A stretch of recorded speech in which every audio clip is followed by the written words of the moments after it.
YouTube is not the problem. The way we open YouTube is the problem. Most of us don't open YouTube to waste time. We open it because we need something. Maybe we want to learn an AI tool. Maybe we need a tutorial. Maybe we want to understand a concept that has been stuck in our head all day. Or we open YouTube with a real intention. And then the homepage appears. Before we even search, YouTube is already making suggestions. A video we didn't ask for. A thumbnail that feels interesting.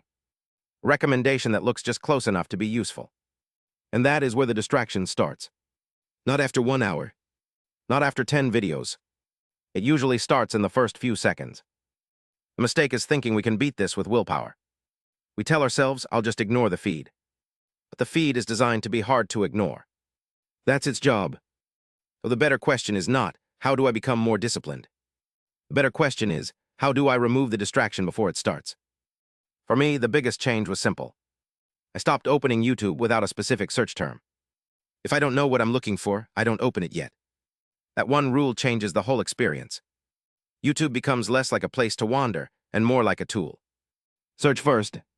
Watch what you came for. Leave when you're done. Another thing that helps is setting a time limit before opening it. Not after you are already watching. Before, because once you're inside the platform, it is much harder to make a clear decision. This is also why I built LockTube around this idea. YouTube stays blocked by default. When I actually need it, I can set a timer. Enter the exact thing I'm searching for. And open YouTube directly through search. No homepage. No feed. No recommendations before I even remember why I came. But even if you don't use an app, the principle is the same. Don't open YouTube casually if your goal is learning. Open it with a search term. Open it with a time limit. Open it with an exit plan.